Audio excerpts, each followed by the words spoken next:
ఓం శాంతి 8/12/2023 మధురమైన పిల్లలు, ఇక్కడ ధారణ చేసి ఇతరుల చేత కూడా తప్పకుండా చేయించాలి. పాస్ అయ్యేందుకు మాతాపితల సమానంగా అవ్వాలి. ఏదైతే వింటారో దానిని వినిపించాలి కూడా. ప్రశ్న: పిల్లల్లో ఏ శుభకామన ఉత్పన్నమవ్వడం కూడా మంచి పురుషార్థానికి గుర్తు. జవాబు: ఒకవేళ పిల్లల్లో మేము మాతాపితలను ఫాలో చేసి సింహాసనంపై కూర్చుంటాము అన్న శుభకామన ఉన్నట్లయితే ఇది కూడా ఎంతో మంచి ధైర్యం. ఎవరైతే బాబా మేమైతే పూర్తి పరీక్షను పాస్ అవుతాము అని అంటారో అది కూడా శుభం పలకడమే. దీని కొరకు పురుషార్థం కూడా అంత తీవ్రంగా చేయాలి. పాట: మా తీర్థాలు అతీతమైనవి. ఓం శాంతి. ఇప్పుడిక్కడ అందరూ పాపాత్ములే. పుణ్యాత్ములు స్వర్గంలోనే ఉంటారు. ఇది పాపాత్ముల ప్రపంచం. ఇక్కడ అజామిళ్ వంటి పాపాత్ములున్నారు. మరియు అది స్వర్గపు దేవతలుండే పుణ్యాత్ముల ప్రపంచం. ఇరువురి మహిమ వేరువేరు. బ్రాహ్మణులైన ప్రతి ఒక్కరూ తమ ఈ జన్మ యొక్క జీవిత కథను మేము ఇన్ని పాపాలు చేశాము అని రాసి బాబా వద్దకు పంపిస్తారు. బాబా వద్ద అందరి జీవిత కథలు ఉన్నాయి. పిల్లలకు తెలుసు ఇక్కడ వినాలి మరియు వినిపించాలి. కావున వినిపించేవారు ఎంత ఎక్కువ మంది కావాలి. ఎప్పటి వరకైతే వినిపించేవారిగా అవ్వరో అప్పటి వరకు పాస్ అవ్వలేరు. ఇతర సత్సంగాలలో ఈ విధంగా విని మళ్లీ వినిపించాలి అని బంధింపబడి లేరు. ఇక్కడ ధారణ చేసి మళ్లీ చేయించాలి, అనుచరులను తయారు చేయాలి. ఇక్కడ ఒకే పండితుడు కథ వినిపిస్తారని కాదు. ఇక్కడ ప్రతి ఒక్కరూ మాతాపితల సమానంగా అవ్వాలి. ఎప్పుడైతే ఇతరులకు వినిపిస్తారో అప్పుడే పాస్ అవుతారు మరియు తండ్రి హృదయంపైకి ఎక్కుతారు. జ్ఞానం గురించి అర్థం చేయించడం జరుగుతుంది. అక్కడైతే అందరూ శ్రీకృష్ణ భగవాన్ వాచ అంటారు. ఇక్కడ జ్ఞానసాగరుడు, పతితపావనుడు, గీతా జ్ఞానదాత అయిన శివ భగవాన్ వాచ అంటారు. రాధాకృష్ణులను మరియు లక్ష్మీనారాయణలను భగవాన్ భగవతి అనరు. నియమం అలా లేదు. కాని భగవంతుడే వారికి పదవినిచ్చారు. కావున తప్పకుండా భగవాన్ భగవతీలుగానే తయారు చేస్తారు. అందుకే ఆ పేరు వచ్చింది. మీరిప్పుడు విజయమాలలో స్మరింపబడేందుకు పురుషార్థం చేస్తున్నారు. మాలైతే తయారవుతుంది కదా. పైన రుద్రుడున్నారు. రుద్రాక్షమాల ఉంటుంది కదా. ఈశ్వరుని మాల ఇక్కడ తయారవుతూ ఉంది. మా తీర్థాలు అతీతమైనవి అంటారు. వారైతే తీర్థయాత్రలో ఎన్నో ఎదురుదెబ్బలు తింటారు. మీ విషయం అతీతమైనది. మీ బుద్ధియోగం శివబాబాతో ఉంది. రుద్రుని కంఠహారంగా అవ్వాలి. మాల యొక్క రహస్యం కూడా తెలీదు. పైన పుష్పమైన శివబాబా ఉన్నారు. ఆ తర్వాత జగదాంబ జగత్పిత మరియు వారి 108 వంశావళి ఉన్నారు. బాబా చూశారు. చాలా పెద్ద మాల ఉంటుంది. దానినందరూ రామ రామ అంటూ లాగుతూ ఉంటారు. లక్ష్యమేమీ ఉండదు. రుద్రమాలను తిప్పుతారు. రామ రామ అంటూ జపం చేస్తూ ఉంటారు. ఇదంతా భక్తి మార్గము. ఎంతైనా ఇది ఇతర విషయాల కన్నా మంచిదే. ఎందుకంటే ఆ విధంగా చేస్తున్నంత సమయమైతే ఏ పాపాలు జరగవు. పాపాల నుండి రక్షించుకునేందుకు ఇవి యుక్తులు. ఇక్కడ మాలను తిప్పే విషయమేమీ లేదు. స్వయం మాలలోని మణులుగా అవ్వాలి. మన తీర్థాలు అతీతమైనవి. మనం మన శివబాబా ఇంటికి అవ్యభిచారి యాత్రికులము. యోగం ద్వారా మన జన్మ జన్మాంతరాల వికర్మలు భస్మమవుతాయి. శ్రీకృష్ణుణ్ణి కొందరు రాత్రి పగలు తలుచుకుంటారు కాని వికర్మలెప్పటికీ వినాశనం అవ్వవు. రామా రామా అని అన్నప్పుడు ఆ సమయంలో పాపాలు జరగవు. కాని తర్వాత పాపాలు చేయడం మొదలు పెడతారు. అయితే పాపాలేమీ కట్టవ్వవు, ఆయుష్యేమీ పెరగదు. ఇక్కడ యోగబలం ద్వారా పిల్లలైన మీ పాపాలు భస్మమవుతాయి మరియు ఆయుష్షు పెరుగుతుంది. జన్మ జన్మాంతరాల కొరకు ఆయుష్షు అవినాశి అవుతుంది. మనుషుల నుండి దేవతలుగా అవ్వడం, దీనినే జీవితాన్ని తయారు చేసుకోవడం అంటారు. దేవతలకు ఎంతటి మహిమ ఉంది! తమను తాము నీచులుగా పాపులుగా పిలుచుకుంటారు. తప్పకుండా అందరూ అలాగే ఉండి ఉంటారు. నిర్గుణుణ్ణైన నాలో ఏ గుణాలు లేవు, మీరే దయ చూపించండి అని పాడతారు. ఈ విధంగా పరమాత్మని మహిమను చేస్తారు. వారు మిమ్మల్ని సర్వగుణ సంపన్నులుగా శ్రీకృష్ణుని సమానంగా చేస్తారు. మీరిప్పుడు ఇలా తయారవుతున్నారు. దీనికన్నా ఉన్నతమైన గుణం ఇంకేదీ లేదు. నిర్గుణ బాలక సంస్థ కూడా ఒకటుంది. నిర్గుణులు అని ఎవరినంటారనేది అర్థం చేసుకోరు. శ్రీకృష్ణుడు మరియు లక్ష్మీనారాయణల గుణాల వలనే వారిని సర్వగుణ సంపన్నులు అని మహిమ చేస్తారని పిల్లలైన మీకు తెలుసు. ఇప్పుడు మళ్ళీ మీరా విధంగా తయారవుతున్నారు. ఈ విధంగా చెప్పే సత్సంగం ఇంకేదీ ఉండదు. ఇక్కడ తండ్రి అడుగుతారు, మీరు లక్ష్మీనారాయణలను వరిస్తారా లేక సీతారాములను వరిస్తారా? పిల్లలు కూడా అవివేకులైతే కారు. వెంటనే అంటారు, బాబా, మేమైతే పూర్తి పరీక్షను పాస్ అవుతాము. శుభం పలుకుతారు. కాని అందరూ ఒకే విధంగా అవ్వగలరని కాదు. అయినా కూడా ధైర్యాన్ని చూపిస్తారు. మమ్మ, బాబా శివ్బాబాకు అతి ప్రియమైన పిల్లలు. మేము వారిని పూర్తిగా ఫాలో చేసి సింహాసనంపై కూర్చుంటాము అంటే ఈ శుభకామన మంచిది. మరి అంతటి పురుషార్థం చేయాలి. ఈ సమయంలో చేసే పురుషార్థం కల్పపు పురుషార్థంగా అవుతుంది. గ్యారంటీ ఏర్పడుతుంది. ఇప్పటి పురుషార్థం ద్వారా కల్పకృతం కూడా ఇలానే చేశారు అన్నది తెలుస్తుంది. ఇక కల్పకల్పము ఇటువంటి పురుషార్థమే కొనసాగుతుంది. పరీక్షల సమయంలో తాము ఎంతవరకు పాస్ అవుతారు అన్నది తెలిసిపోతుంది. టీచర్కైతే వెంటనే తెలిసిపోతుంది. ఇది నరుని నుండి నారాయణునిగా అయ్యే గీతా పాఠశాల. ఇతర గీతా పాఠశాలల్లో మేము నరుని నుండి నారాయణునిగా అయ్యేందుకు వచ్చాము అని ఎప్పుడూ అనరు. అలాగే అక్కడ టీచర్ కూడా నేను నరుని నుండి నారాయణునిగా తయారు చేస్తాను అని అనరు. మొదటైతే టీచర్కు నష ఉండాలి, నేను కూడా నరుని నుండి నారాయణునిగా అవుతాను అని. గీతా ప్రవచనాలు చేసేవారైతే ఎందరో ఉంటారు. కాని ఎక్కడా కూడా మేం శివబాబా ద్వారా చదువుకుంటున్నాము అని అనరు.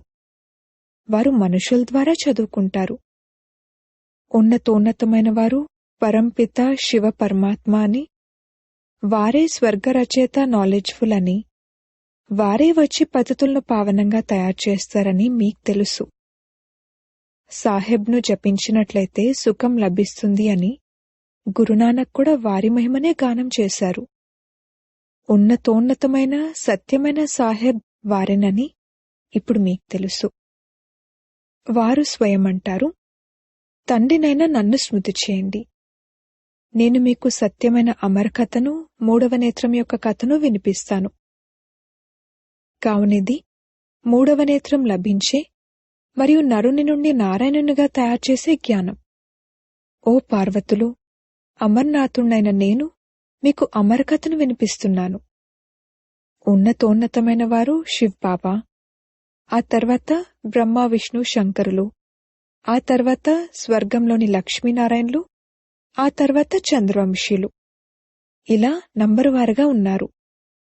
సమయం కూడా సతో రజో తమోగా అవుతుంది. ఈ విషయాల గురించి ఎవరికీ తెలీదు. బాబా ఎన్నో గుహ్యమైన విషయాలను వినిపిస్తున్నారు. ఆత్మలో అవినాశి పాత్ర ఉంది. ఒక్కొక్క జన్మ యొక్క పాత్ర నిండి ఉంది. అది ఎప్పుడూ వినాశనం అవ్వదు. తండ్రి అంటారు, నా పాత్ర నిండి ఉంది. మీరు సుఖధామంలో ఉన్నప్పుడు నేను శాంతిధామంలో ఉంటాను. సుఖదుఖాలు మీ భాగ్యంలో ఉన్నాయి. సుఖం మరియు దుఃఖంలో ఎన్నెన్ని జన్మలు లభిస్తాయి అనేది కూడా అర్థం చేయించారు. నేను మీ నిష్కామ తండ్రిని. మీ అందరినీ స్వర్గాధిపతులుగా చేస్తాను. ఒకవేళ నేను కూడా పతితంగా అయినట్లయితే మిమ్మల్ని పావనంగా ఎవరు తయారు చేయాలి? అందరి పిలుపును ఎవరు వినాలి?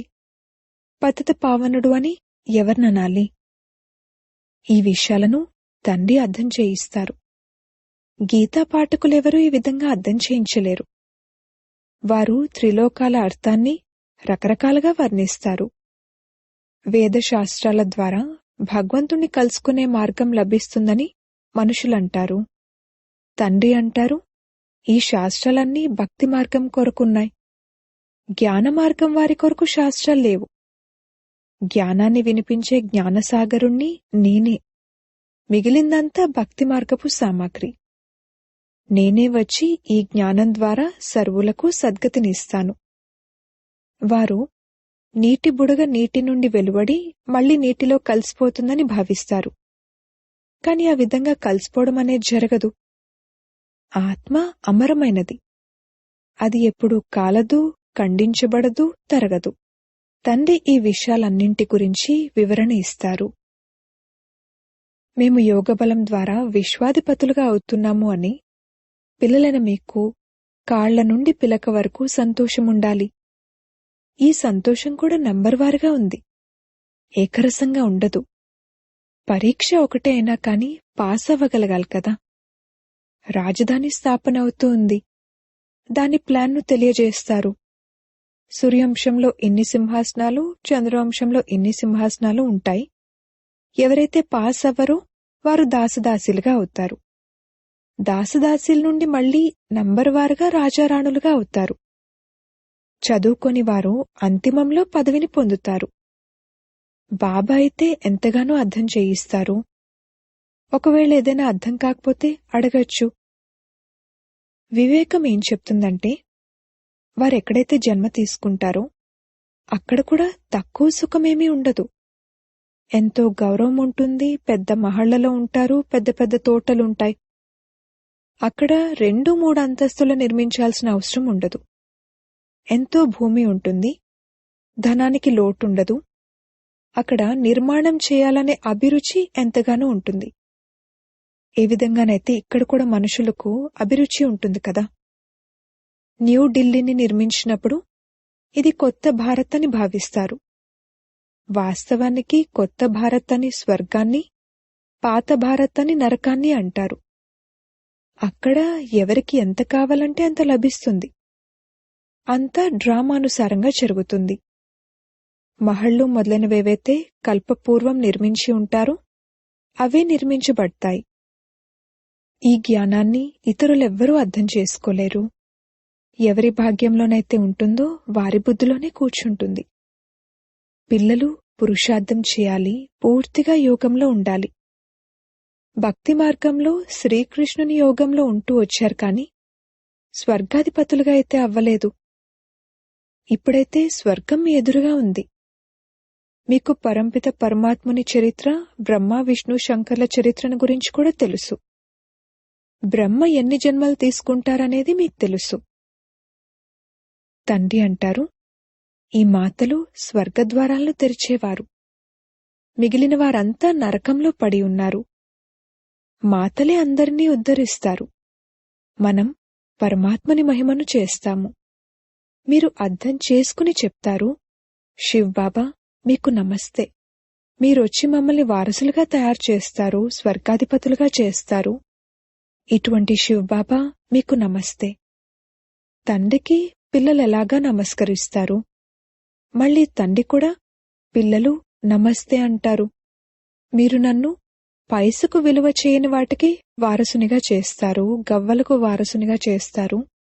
నేను మిమ్మల్ని వజ్రాలకు వారసులుగా చేస్తాను. శివబాలకుణ్ణి వారసునిగా చేసుకుంటారు కదా. అచ్చా, మధురాతి మధురమైన సిక్కిలదే పిల్లలకు మాతాపిత బాప్దాదాల ప్రియ స్మృతులు మరియు గుడ్ మార్నింగ్, నమస్తే, సలామాలేకం, వందే మాతరం. ధారణ కొరకు ముఖ్య సారము. మొదటి పాయింట్, శివ్బాబా ఇంటికి అవ్యభిచారి యాత్రికులుగా అయి యోగబలంతో వికర్మలు దగ్ధం చేసుకోవాలి. జ్ఞానాన్ని స్మరిస్తూ అపారమైన సంతోషంలో ఉండాలి.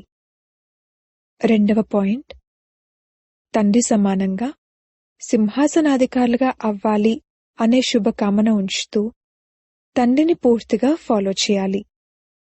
వరదానము: శీతలాదేవిగా అయి సర్వకర్మేంద్రియాలను శీతలంగా శాంతంగా చేసుకునే స్వరాజ్యాధికారి భవ.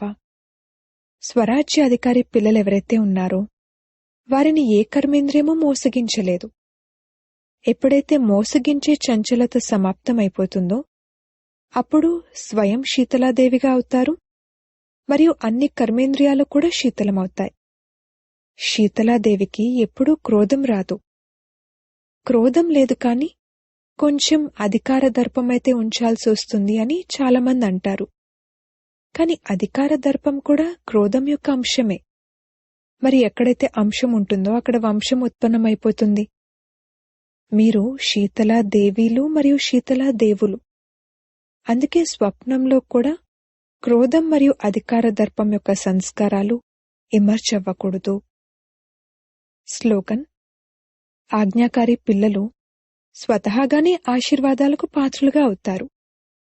వారికి ఆశీర్వాదాలను యాచించాల్సిన అవసరం ఉండదు. మాతేశ్వరి గారి మధుర మహావాక్యాలు: నయనహీనునికి అనగా జ్ఞాననేత్రహీనునికి మార్గాన్ని చూపించేవారు పరమాత్మ. నయనహీనునికి మార్గాన్ని చూపించండి ప్రభు. ఇప్పుడు నయనహీనునికి మార్గాన్ని చూపించండి అని మనుషులు ఏ పాటనైతే పాడతారో దాని అర్థమేమిటంటే మార్గాన్ని చూపించేవారు ఒక్క పరమాత్మే. అందుకే పరమాత్మను పిలుస్తారు. మరియు ఎప్పుడైతే ప్రభు మార్గాన్ని చూపించండి అంటారో అప్పుడు తప్పకుండా మనుషులకు మార్గాన్ని చూపించేందుకు పరమాత్మ స్వయంగా నిరాకార రూపం నుండి సాకార రూపంలోకి తప్పకుండా రావాల్సి ఉంటుంది. అప్పుడే కదా స్థూలంగా మార్గాన్ని చూపించగలరు. వారు రాకుండా మార్గాన్నైతే చూపించలేరు. ఇప్పుడు మనుషులెవరైతే తికమకపడి ఉన్నారో ఆ తికమకలో ఉన్నవారికి మార్గం కావాలి. అందుకే పరమాత్మను నయనహీనునికి మార్గాన్ని చూపించండి ప్రభు అంటారు. వారినే మళ్లీ నావికుడు అని కూడా అంటారు. వారు ఆవలి తీరానికి అనగా ఈ 5 తత్వాలతో తయారైన ఈ సృష్టిని దాటించి ఆవలి తీరానికి అనగా 5 తత్వాల కన్నా పైన 6వ తత్వమైన అఖండ జ్యోతి మహాతత్వం ఏదైతే ఉందో అక్కడికి తీసుకువెళ్తారు. కనుక పరమాత్మ కూడా ఆ తీరం నుండి ఈ తీరంలోకి వచ్చినప్పుడే కదా తీసుకువెళ్లగలుగుతారు. కనుక పరమాత్మ కూడా వారి ధామం నుండి రావాల్సి వస్తుంది. అందుకే పరమాత్మను నావికుడు అంటారు. వారే నావలైన మనల్ని, ఆత్మరూపి నావలను ఆవలి తీరానికి తీసుకువెళ్తారు. ఇప్పుడు పరమాత్మతో ఎవరైతే యోగాన్ని జోడిస్తారో వారిని తమతో పాటు తీసుకువెళ్తారు. ఇక ఎవరైతే మిగిలిపోతారో వారు ధర్మరాజు శిక్షలను అనుభవించి ఆ తర్వాత ముక్తులవుతారు. అచ్చా, ఓం శాంతి.